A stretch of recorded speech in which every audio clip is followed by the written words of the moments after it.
the rest of the news. First, I'm going to talk about the rate hike probability over here, and you can see very well the rate hike probability right now is at 93% that we're going to see the interest rates hike up another 25 basis points on the 26th of July, right over here.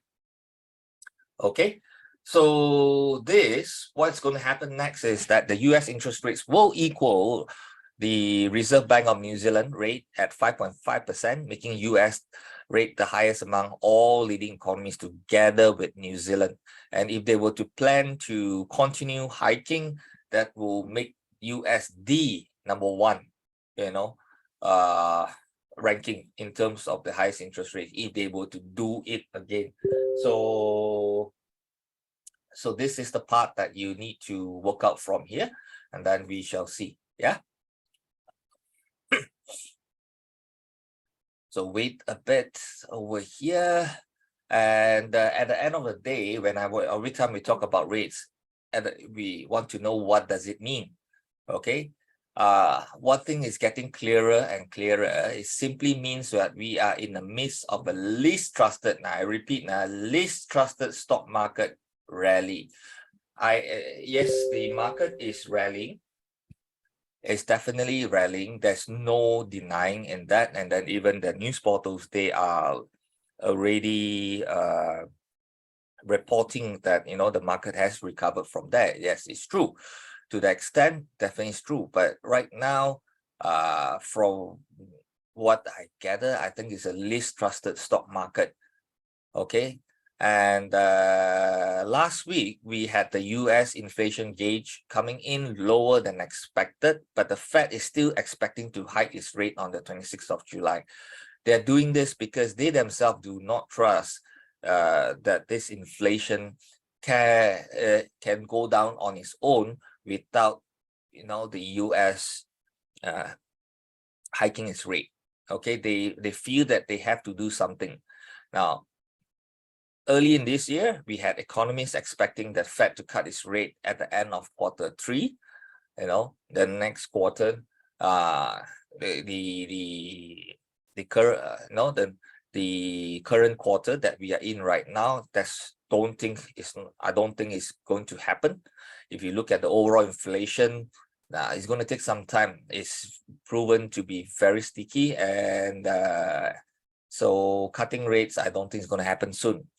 Now, we are at the tail end of the rate hike cycle. That we can't deny. Now, but based on the developments from the reports and stuff like that, I think both consumers and businesses in the US are expected to face high interest rates environment for another 6 to 12 months. So either the inflation comes down very strong, in a very fast way, or like what we witnessed, the last results, or what we have is how would I put it, a catastrophe in the market. The market moves into recession that forces the Fed to cut its rates. Other than these two, I don't see this. I don't see the US cutting its rates. Okay, so at the end of the day, I think you just wait a bit, for another 6 to 12 months. I think that will be time. The earliest would be early 2024, or another, or mid 2024 before they start cutting the rates. Now, I understand a lot of people are saying that, hey, every single day we're seeing news. US stock market, S&P 500 is making new highs, Nasdaq making new highs and whatnot. Okay, it may be rising, but buying at current areas carry extra risks. Personally, I think it would be better to be patient and wait for the correction before entering. Yeah, that is the best thing we do, because if you're buying this kind of at its current levels, you're sitting duck, putting there your returns maybe you make, but it would not compare with the losses if there's a market correction, unless you have very small stop losses. But investing in this area, I think a lot of the asset prices a lot of stocks, I think the valuations are a bit high at the current moment, so some corrections need to happen before entering. Okay.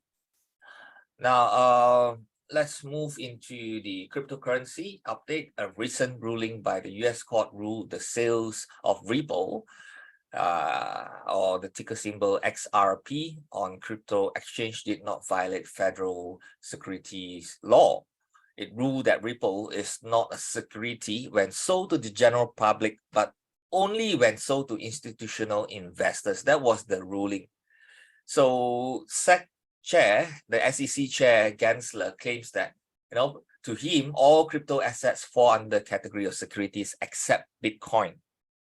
Now, why he says that? Because according to him, Bitcoin is not security because there's no group of individuals in the middle handling it. It runs on its own. The investing public is not betting on someone in the middle. He said other cryptos as securities because humans exist in the middle. Okay, that is his definition of a security. Now, the argument from the other side says that by Gensler's logic, in the middle of all cryptocurrency networks is software. It's not human, it's software. The humans, no matter their role, is on the edges. You have the miners, they are not edges. The developers, they are the edge. In the center is the software. So it's exactly the same as Bitcoin. Bitcoin have miners, they are at the fringe. So why do you say that but only Bitcoin? The rest of the cryptos, they are the same. They run on its own, right?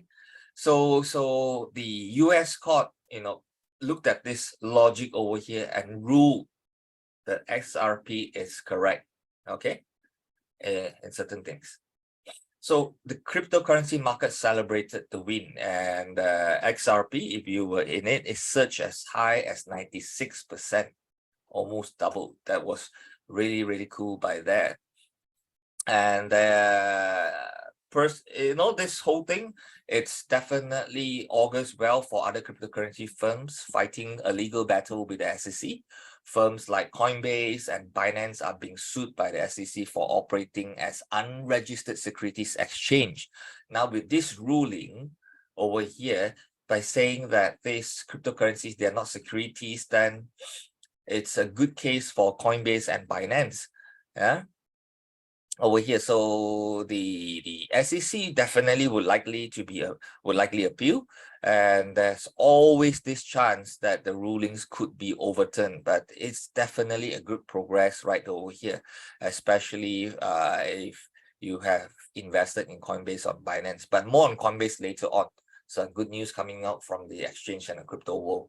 Okay, so basically, if this appeal is this ruling is upheld, this could spell the rush of investors in the cryptocurrency, which then sits well with the ongoing halving cycle view that here. So in the past reports, I've already spoken about my view on the halving, how it works, the habits. So probably, this augurs well for it.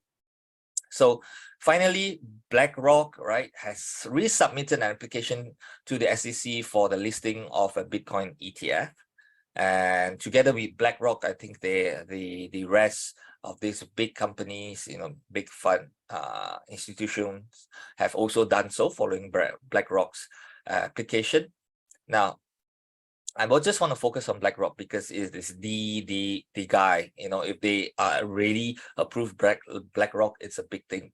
Now, so the updated filing includes additional details to address concerns raised by the SEC regarding the initial submission.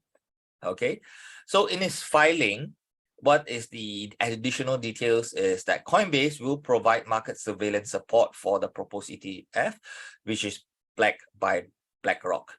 So if you see this, then yeah, you have Coinbase appearing twice. They probably can win the case, and then they will be managing the surveillance and supporting Blackrock. So that's a really, really good thing. And then we can see this particular stock over here, they could actually increase in value if you study the financial reports and they show that everything is stable from there onwards. Then it's really a good it can be a good investment. So anyway, but I haven't looked into the Coinbase balance sheet as yet. But if the crypto sphere is growing as what we believe it is growing, then definitely there is a lot of potential right over here in the stocks. Okay, so let's move on